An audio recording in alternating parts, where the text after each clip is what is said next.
the channel and welcome to this 500 point combat patrol game of Warhammer 40,000 9th edition. And as with all of these games so far, this is going to be a solo hammer game. It's just me against myself because, in all fairness to Joshua, he has been touched by the hand of Nurgle, and at the time of recording Joshua is self-isolating because he's tested positive for COVID. He's absolutely fine, he's got a bit of a cough and he felt a bit rough for the first few days, but now he's just quite happily lounging around in his bedroom playing video games. So, on the subject of Nurgle, this is Death Guard against Craftworld Iyanden Eldari. Starting things off with the Death Guard, we've got a patrol detachment. They are being led by a Lord of Contagion. He is equipped with a Man Reaper and an Orb of Desecration. The Man Reaper has been upgraded with a deadly pathogen, which is Virulent Fever. So 6s to wound, cause mortal wounds in addition, and also gives him +1 strength. So yeah, he's definitely a melee monster. His Warlord trait is Ferric Blight because we are using the Inexorable Plague Company.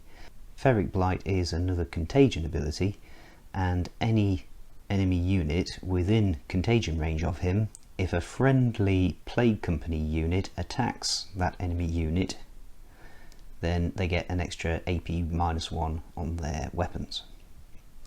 Accompanying him is a Taliman. If you play Death Guard, never leave home without a Taliman. So in the command phase, not your own command phase, but in the command phase, you roll 2d6, and if the result is 7 or more, you get a command point back.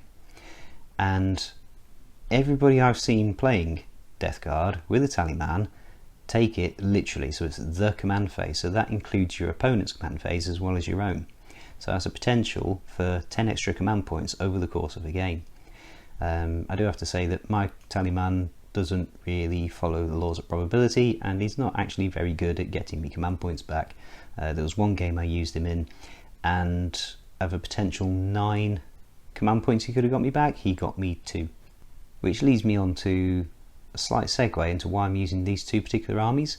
The reason I haven't put any videos up for a while is because I finally managed to join a games club. So I've been playing against real human opponents, and they started to do a crusade campaign, and they asked me if I wanted to take part, and I said yes. I asked them what factions they didn't currently have represented, and one of them was Craftworld Eldar. So I quickly threw together some Craftworld Eldar. You'll notice these ones are yellow and not purple, because I wanted to use Craftworld Iyanden, because to start collecting boxes you get loads of Wraith constructs, so it was easiest to use Craftworld Iyanden. And yeah, I think I was the only army that was using an 8th edition codex. Everybody else was using 9th codexes except for a Tau player.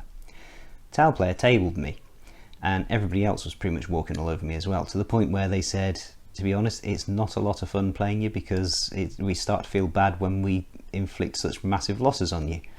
So they very kindly allowed me to switch to a Death Guard army because I do have the 9th ed Death Guard codex.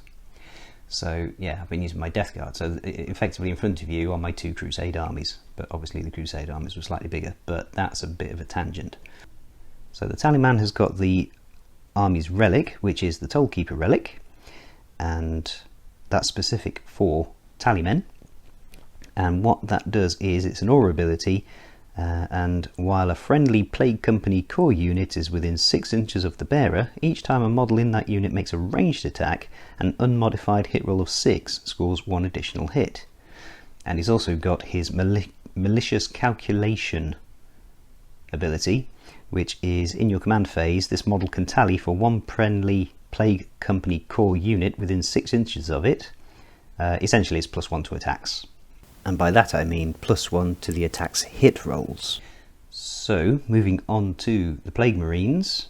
It's a squad of 7 Plague Marines, because let's keep all the narrative junkies happy. And in there we've got the champion is equipped with a bolt gun and a demonic plague blade. We've got a blight launcher, and the other Plague Marines are all equipped with bolt guns and plague knives. But one of them has also got a Sigil of Decay, and that's stacked quite nicely with the Taliman's ability, because each time an attack is made with a bolt weapon by a model in the bearer's unit, an unmodified hit roll of 6 automatically wounds the target. So the way I've been doing this is, if I roll, say, a 6 with a bolt gun, and they're within 6 inches of the tallyman, that generates an extra hit, but it's only the original hit that rolled a 6 that automatically wounds, because I don't think it's right that both of those hits, because the hit that gets generated courtesy of the tallyman wasn't a 6, so it's just an automatic hit, it's not necessarily a 6. So that's the way I'm doing it. 6 is to hit with bolt guns, the original 6 will automatically wound, and it will generate an extra hit, but that extra hit does not automatically wound. You still have to roll to wound as per normal. That's the way I do it, and that's the way everybody I've played against seems to be happy with. So let me know how you do it if you do it differently. But then other than that, we've got a unit of 11 Poxwalkers, and finally a unit of 10 Death Guard cultists. And yes, they are indeed Genestealer cultists that have been converted to Death Guard cultists, and let me tell you, it's a right pain in the neck shaving off all of the Genestealer cult emblems of the models of their uniforms. I've painted them up suitably jaundiced and sickly with sores and things like that breaking out all over their bodies, and some of them have started to become mutated by the touch of Nurgle. I should add that one of them is carrying a heavy stubber. But yeah, in total that is 492 points of Death Guard, and that's 30 power, and I add that on the end because it's interesting. And the reason it's interesting is because the Craftworld Eldar next to them have got 4 points more, so 496 points, but only 25 power. So for the Craftworlds, like I say, we're using Craftworld Iyanden. Their Craftworld attribute is Stoic Endurance, and what that means is if you fail a leadership test, only one of them runs away, and anything that's got a degrading stat profile, like the Wraith Lord, always counts as having double the number of wounds left for working out which stat line it's on. So effectively that Wraith Lord is not going to get nerfed until it's got 1 or 2 wounds left. So the Warlord is the Farseer. His Warlord trait is Seer of the Shifting Vector, and that basically gives him a free command point reroll every battle round. His relic is Falshu's Wing, which gives him a 12-inch movement and the fly keyword. And the spells he knows are Guide and Doom, as well as Smite. Accompanying him is a Spirit Seer, because it is Craftworld Iyanden. They have a lot of Wraith constructs, so they have a lot of Spirit Seers. And his psychic spells are Protect, Jinx. And it wouldn't be Craftworld Iyanden without some Wraith constructs, and I've taken a Wraith Lord because it's actually cheaper than taking Wraith Guard. So the Wraith Lord has got 2 Eldari missile launchers and 2 flamers, and you'll notice that the 2 missile launchers have effectively been strapped together, and that's because Wraith Lords are supposed to be heroes that deserved to have their Spirit Stones installed into one of these larger Wraith Lord constructs. And you can probably tell by the banner that hangs between his legs. In life, this particular Eldari was a Dark Reaper Exarch, so it made sense to me that if I'm giving him an Eldari missile launcher, that I strap it together like that too. So it's effectively 2 Eldar missile launchers, but cobbled together into a single unit. It's one of my favourite models that I've ever put together, that is. And then from the aspect shrines, we've got 6 Dire Avengers. The Exarch has got a Shimmer Shield and a Power Glaive, and the Shimmer Shield gives the unit a 5-up and vulnerable save, and I've discovered that you kind of need that when you're playing as Eldar, but he himself gets his 4-up and vulnerable save. And then for a fast attack slot, we've got 5 Warp Spiders, and the Exarch has been upgraded with an extra Death Spinner and also Power Blades. So that is 496 points or 25 power of Craftworld Iyanden. Okay, so we're obviously using open war cards again, and I couldn't have been happier with these. We've got the deployment card that I like the most. It's the classic Dawn of War deployment. However, on a 3-foot by 4-foot table, you do only get a 6-inch deployment zone, but never mind. It's still my favourite because it's the most simple and straightforward, deploying along the long edge. and 12 inches away from the centre line of the battlefield. And then for the objective, it is my absolute favourite. It's Incisive Attack. It's the one that I did on episode 1, the first ever episode I did of 40k, 9th edition. And it's the one where you've got 3 objectives, and at the start of each battle round you roll a d3, and whichever objective it is, it's worth an additional victory point at the end of the battle round.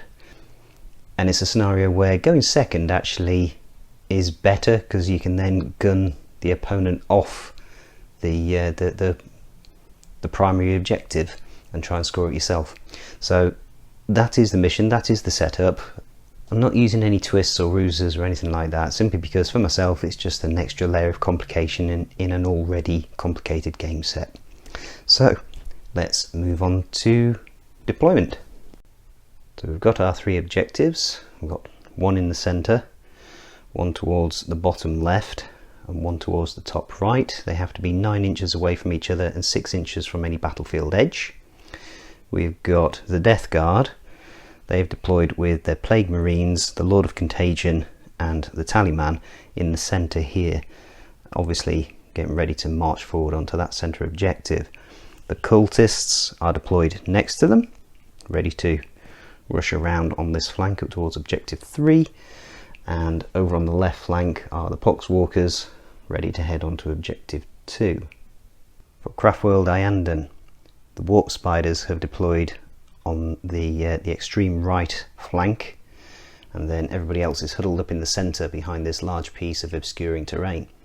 So we've got the Dire Avengers, the Wraith Lord, the Spirit Seer and the Farseer more or less in the centre, so that they can split their forces to get to objective 1 or objective 3 as they see fit. Now a quick note on terrain.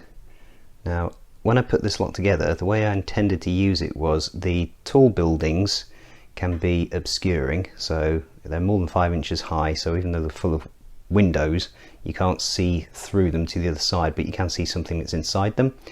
But they don't have difficult terrain.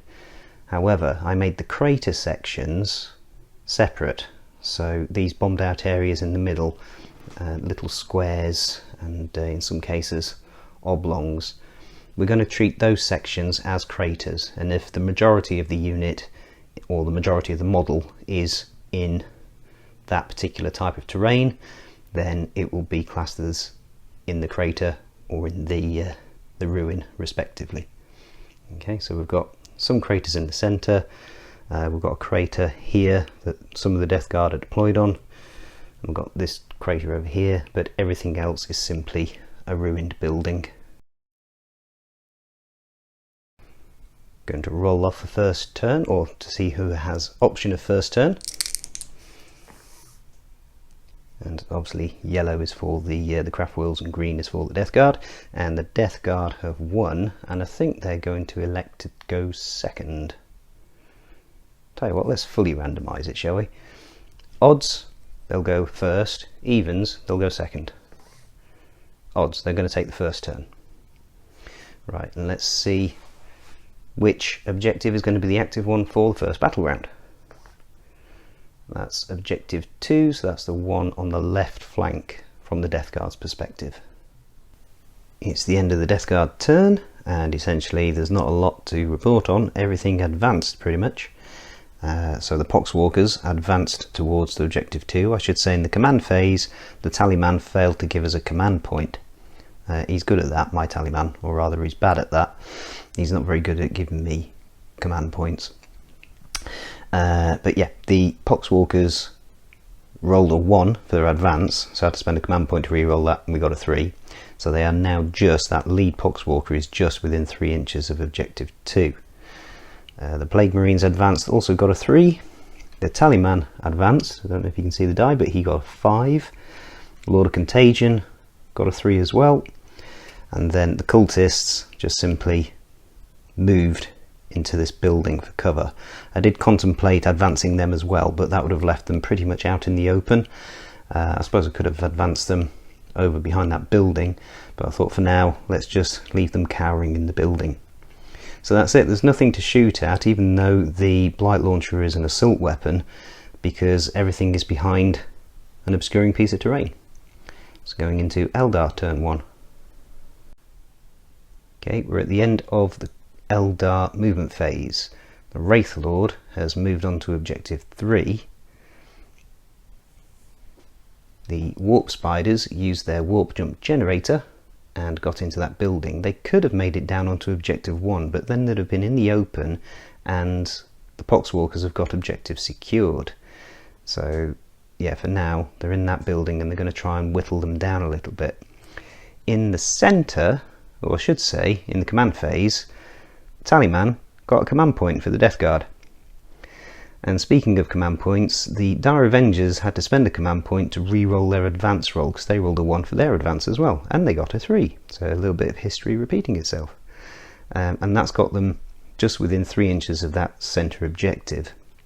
They could have moved a smidge further, but I don't want to get them too close, because Death Guard and Death Guard are inexorable. They can move through difficult terrain without penalty.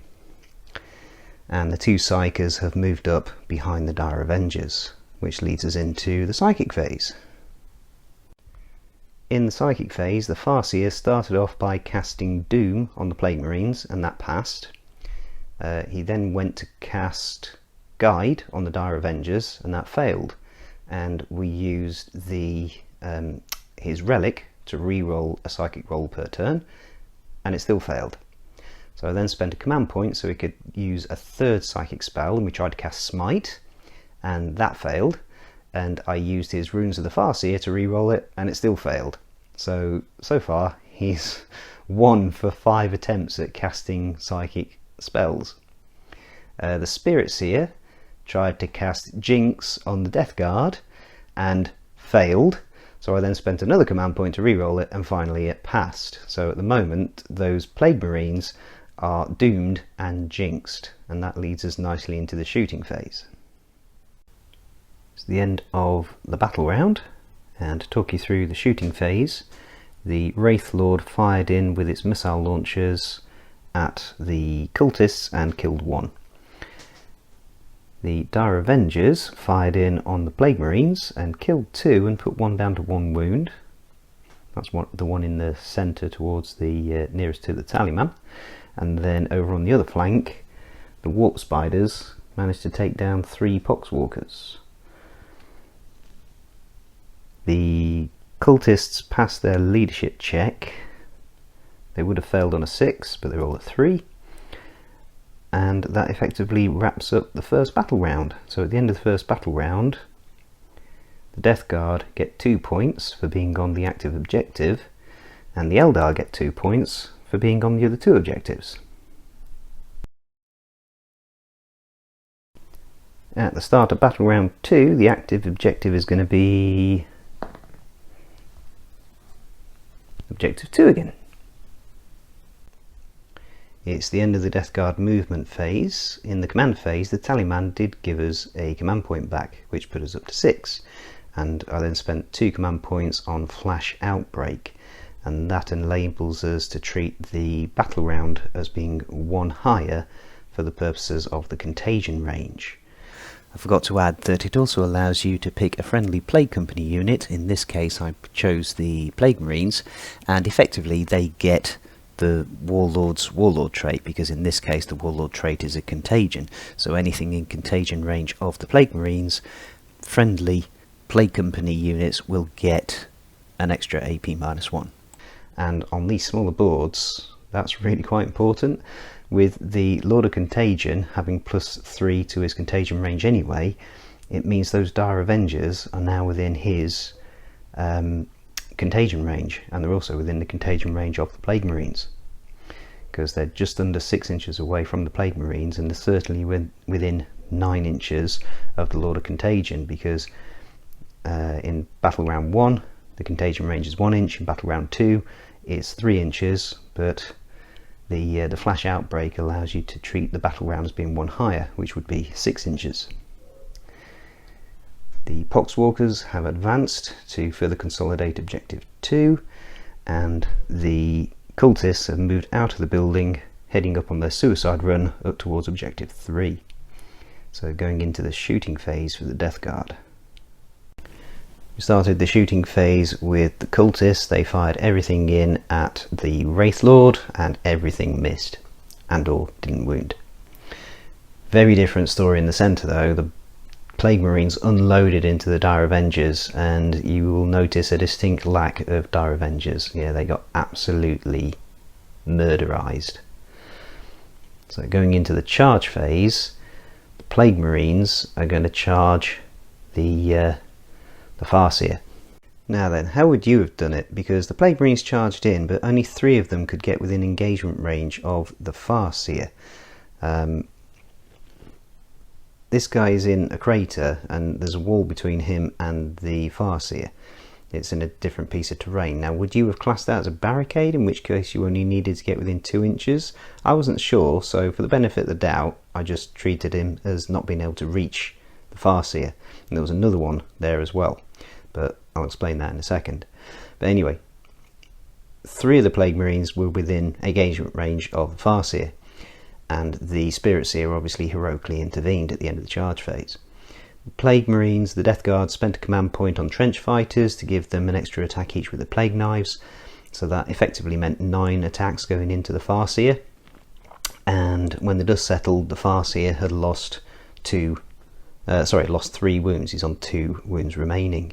Had to use his relic to re-roll one of the save rolls, but yeah, he lost 3 wounds in that melee. And then in his attacks back, he managed to finish off the Plague Marine that was on 1 wound left, and then the Spirit Seer managed to kill off another with his Witch Staff. So then I realised that mistakes were made. They charged off Objective 1. They've basically gone all the way over it, completely forgetting that actually that's kind of worth something in their bloodlust frenzy to take out the cursed Eldari. So yeah, at the moment nobody's on Objective 1, but that will be the end of the Death Guard turn 2. We'll go into Eldar turn 2. At the end of Craftworld Iyanden movement phase, the Wraith Lord has moved forwards, so he's still within 3 inches of Objective 3, but yeah, he's got his flamers in range of these cultists now, as well as his missile launcher. Over on the other flank, the warp spiders have dropped down. You can see their web spinners poking through the windows as they're about to unload onto the poxwalkers. But before that, we've got the psychic phase. So the Eldar psychic phase, the Spirit Seer and the Farseer managed to smite 2 of the Plague Marines dead. Both passed their smites and they both rolled 2 mortal wounds each for the mortal wounds inflicted. And that just leaves the Plague Marine champion. And then the Farseer cast Doom on the remaining Plague Marine. And that's interesting because again, it comes down to, do you now consider that Plague Marine to be in combat or not? Because technically he's not in engagement range, but it depends on whether or not you class this wall effectively as a barricade. I'm going to say, as I've already said, I consider it is not a barricade. But yeah, it could have had quite significant ramifications if we did decide it, because they would be in combat, and in the shooting phase, the Farseer wouldn't be able to lob his Singing Spear. But as it is, we're going into the shooting phase now. At the end of the Eldar shooting phase, the Spirit Seer and the Farseer failed to do any damage to the Plague Marine champion. The Wraith Lord managed to take down 5 cultists. I was hoping for more, especially when he rolled a double 6 for his auto hits from the flamers, the 2 flamers he's got. But yeah, even standing out in the open, they still seem to roll an inordinate amount of 5s and 6s for their save rolls. And then over here, the Warp Spiders managed to take down 1 Poxwalker. They did not have a very good hit roll, and they did not have a very good wound roll.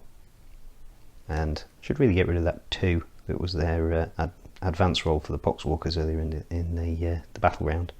So charge phase, I think we're going to charge the Poxwalkers with the Warp Spiders, and then the Farseer and the Spirit Seer are both going to charge that Plague Champion. All the charges were made, and I'm very much aware that the Death Guard have 2 command points, so they could interrupt, and I think I need to take out as many Poxwalkers as I can over here. and hopefully that Plague Champion won't kill off the Farseer. But yeah, we'll start over here with the fights. So in the combats over here, the Warp Spiders killed a single solitary Poxwalker, even after playing a command point for Supreme Disdain, which would have made 6s explode. Yeah, one dead Poxwalker. They rolled no 6s to hit whatsoever. I always forget that Warp Spiders are actually pretty rubbish in close combat. Yeah, they should stick to what they do best, which is jumping around the battlefield trying to take objectives. Over here, the Plague Champion then interrupted and did no damage. That wound die there should actually be on him, because the Farseer and Spirit Seer then fought him and took one wound off him. And then back over here, the Poxwalkers managed to kill off 3 Warp Spiders, which should return some to their number. I've just realised. They didn't have any command points left to use that Uber strat, which allows 6s to hit to inflict mortal wounds, and 1s to hit to inflict mortal wounds on themselves. But yeah, I'm pretty sure that Poxwalkers then regenerate Poxwalkers when they kill infantry in battle, so I'll sort that out in a minute. In regards to leadership, the Warp Spiders passed their leadership, but over here the cultists failed their leadership and 3 of them are running off, leaving the champion all by himself. So that will be the end of turn 2. So yes, Poxwalkers do indeed get models back to their unit if they destroy something that's not a monster or a vehicle. So yeah, by charging in, the Warp Spiders have actually made things significantly worse for themselves. Okay, you live and learn. But at the end of battle round 2, the Death Guard will get 2 points for being on the active objective, and the Eldar will get 1 point for being on objective 3. Nobody is on objective 1 as we go into turn 3, battle round 3. Okay, at the start of turn 3, let's see which the active objective is. That's objective 1, the one in the centre. That could be interesting. In the command phase, the Tallyman once again failed to get a command point. The Tallyman and the Lord of Contagion have moved into the centre ruin onto objective 1, and the last remaining cultist has advanced into this ruin next to the crater. But that's pretty much it, because the Poxwalkers locked up in combat, the Plague Marines locked up in combat. So yeah, moving on to the shooting phase, there's going to be no shooting either, because advance with a rapid fire weapon, and yeah, the only eligible target for the Tallyman is in combat. So into the charge phase, the Lord of Contagion is going to charge into the Spirit Seer. In fact, I think we'll declare, yeah, we'll just go for the Spirit Seer just to make sure he gets into combat. Lord of Contagion made it into combat quite easily. He got a 9, so that would have got the Farseer in combat as well, but because I didn't declare him as a target of the charge, he can only engage the Spirit Seer. And then I rolled the attack dice for the Lord of Contagion. He's using the sweeping profile, or is it scything profile, on his Man Reaper, and he would hit on 2s. That's 5 1s. I'll let you know how that turns out. So of the 5 that got through, 5 of them wounded, but 3 of them were saved, so the Spirit Seer is down to 2 wounds left. Yeah, no 6s to wound were rolled, so no mortal wounds in addition. Yeah, I thought that Spirit Seer was going to be a gooey mess on the floor by now. Right, carrying on the combat. Okay, for the ongoing combats, I decided to start with the Farseer because I didn't want him dying, and he killed off the Plague Champion. So that then meant that the Death Guard could pick a unit to fight with, and they went with the Poxwalkers against the Warp Spider. They only killed 1 Warp Spider. I thought I won't use that stratagem where 6s to hit from Poxwalkers do mortal wounds in addition and 1s inflict mortal wounds on these. They're bound to finish them off. No, 1 Warp Spider died. Yeah, there was quite a few hits went through, quite a few wounds went through, and all bar 1 save rolls were made. So that left the Exarch. He then fought back and killed a Poxwalker. I should say that when the Warp Spider died, we brought a Poxwalker back, and that's the one that the Exarch then killed off. So yeah, that I thought those Warp Spiders wouldn't be here, but they are. And then finally the Spirit Seer fought back against the Lord of Contagion and quite predictably did nothing. So that will be the end of the Death Guard turn, and we'll move into the Eldar turn. It's the end of the Eldar movement phase, and the Warp Spider used his warp jump generators to flicker jump away from the Poxwalkers, and the Death Guard used the 1 command point stratagem, cut them down. So you roll 1d6 for each Poxwalker, and any 6s inflict mortal wounds. They inflicted 1 mortal wound, and there was a good roll for the warp jump generator, which meant the Warp Spider, Exarch, made it all the way over here onto objective 3, but he's only got 1 wound remaining, because the Exarch has 2 wounds instead of 1. And that then freed up the Wraith Lord to move around the corner to draw a bead on the Tallyman. The Farseer wasn't engaged in combat, so he was able to fly over using Falshu's wing, and he's in a position to contest objective 1. And now we're going to move into the psychic phase. In the psychic phase we started off with a smite from the Farseer into the Tallyman, and that took 2 mortal wounds off the Tallyman. We then did Doom on the Tallyman, and that failed, but we can re-roll with Runes of the Farseer, which then passed.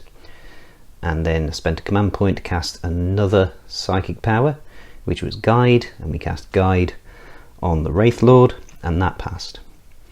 And then I was really umming and ahhing as to whether or not we do Smite from the Spirit Seer onto the Lord of Contagion, or whether we cast Jinx on the Lord of Contagion or the Tallyman.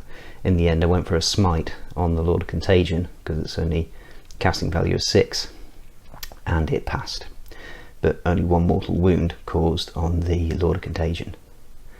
So we're going into the shooting phase, and the Tallyman is doomed and the Wraith Lord is guided. In the shooting phase we started things off with the Warp Spider Exarch. He managed to kill off the last remaining cultist, the cultist champion, because you can still fire when you fall back and you use warp jump generators on the Warp Spiders. So that was a good start. Then we moved over to the Farseer. He fired his shuriken, no he didn't, he threw the singing spear at the Tallyman, which did nothing. Then we moved on to the Spirit Seer with his shuriken pistol, and that actually took a wound off the Lord of Contagion. Got a 6 to hit and then a 6 to wound, which makes it AP 3, and the Lord of Contagion failed his invulnerable save, so 1 wound off the Lord of Contagion. And then we moved over to the Wraith Lord, got 8 auto hits with his flamers, which did nothing. All saves were made, even after Doom and the rerolls to wound, all the saves were made.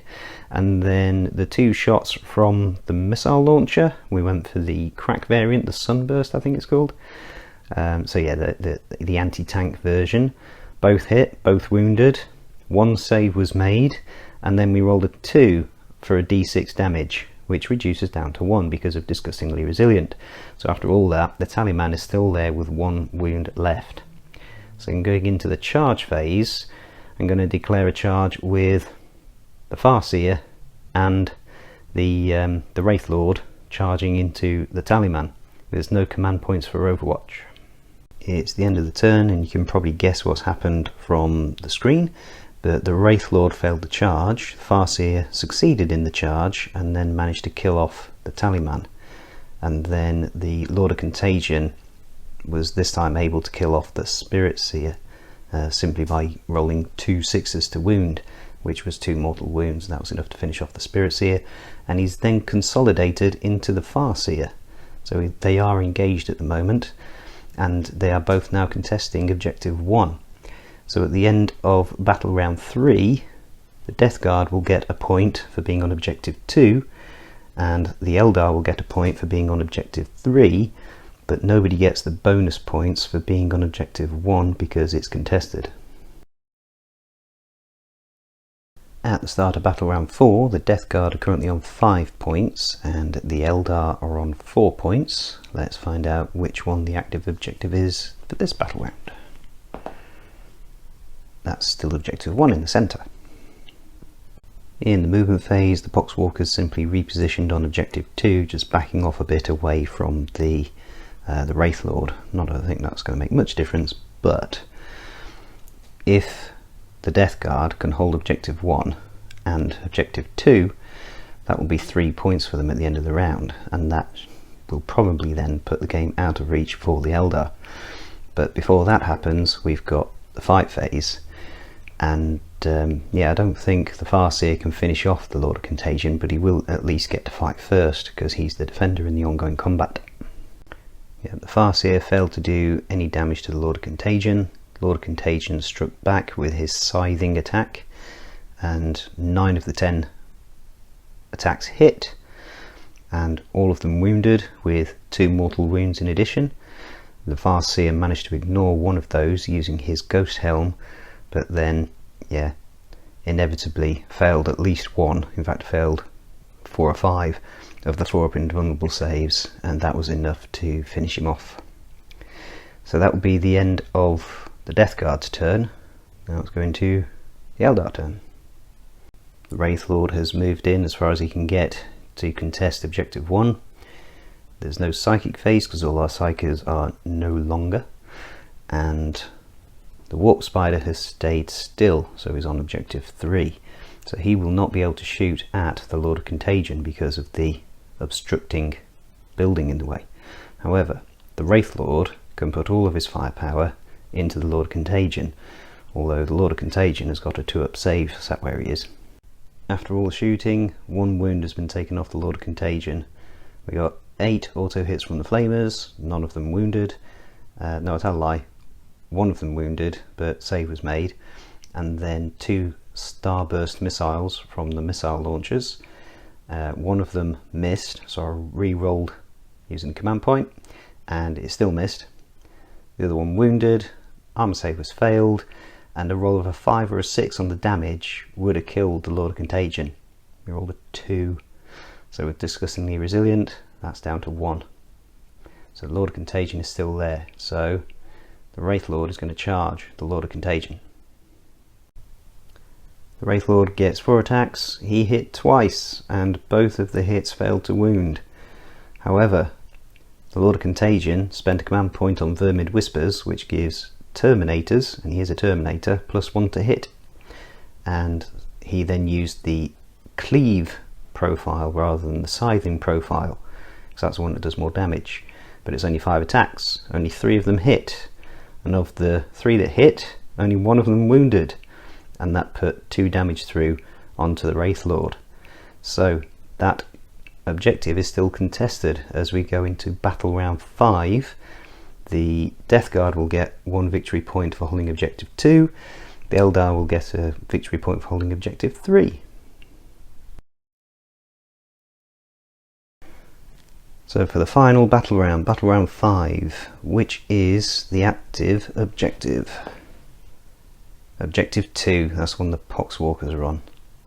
If that had been objective 3, it could have been very different, but I'm not sure that the Eldar can now claw this one back. So obviously the Poxwalkers have just sat still on objective 2, and then in the shooting phase we're going to spend a command point on the Blightening, because that gooey orb that the Lord of Contagion is holding up is a grenade, and when you use the Blightening you can choose up to 3 models that have got a grenade that is a plague weapon, and that is indeed what that is, and it becomes pistol 6 in combat and it automatically hits. The Orb of Desiccation did 2 wounds on the Wraith Lord, but that's all. So going into the fight phase, and the Wraith Lord will get to fight first because he is the defender in the ongoing combat. The Wraith Lord fought with its Wraithbone fists and got the Lord of Contagion down to 1 wound left. The Lord of Contagion fought back using the Scything profile, fishing for 6s for mortal wounds, and inflicted a total of 5 damage onto the Wraith Lord, so the Wraith Lord has got 1 wound left. as we go into Eldar turn 5. I think this is it for the Eldar. They can't win. So as it stands, we've got the warp spider on objective 3. If he could flicker jump all the way over here, sorry, warp jump generator all the way over here, there'd be no point, because he wouldn't be able to wipe out those poxwalkers, and they are objective secured. There's no point in him trying to reinforce the Wraith Lord on objective 1, because then they'd only get 1 point. The Wraith Lord could kill off the Lord of Contagion, that is possible, but it's not very likely. And yeah, equally the Wraith Lord is going to struggle to get all the way over there. It's currently bracketed down to 6-inch move, so I think the Eldar need to accept their fate and go for the moral victory by trying to take out this foul beast, the Lord of Contagion. Okay, well that was quicker than I expected. I decided to put everything from the Wraith Lord into the Lord of Contagion because it's in engagement range, so it kind of had to, and it is a monster, so it can shoot in combat. So yeah, you'll notice a distinct lack of Lord of Contagion. We started with the Flamers, got 8 auto hits, and one of those got through to take off the last wound. The charge phase, the Wraith Lord is 13 inches away from the Poxwalkers, so that's a completely impossible charge, and it'd be -2 going through the crater anyway. And even if it got there, it wouldn't be able to kill off, how many's there? 9 Poxwalkers. So at the end of battle round 5, the Death Guard will get 2 points for being on the active objective, and the Eldar will get 2 points for being on objective 1 and objective 3. So the final score was 8 points to 7 for the Death Guard. Learning moments? Yeah, warp spiders, do not charge them into combat, especially against Poxwalkers. They do not do very well at all. So yeah, won't be doing that in future. I'll be doing how I normally use them, which is flickering around, jumping on objectives, taking the odd pot shot here and there, but definitely not charging into combat. Yeah, so the dead pile is quite impressive.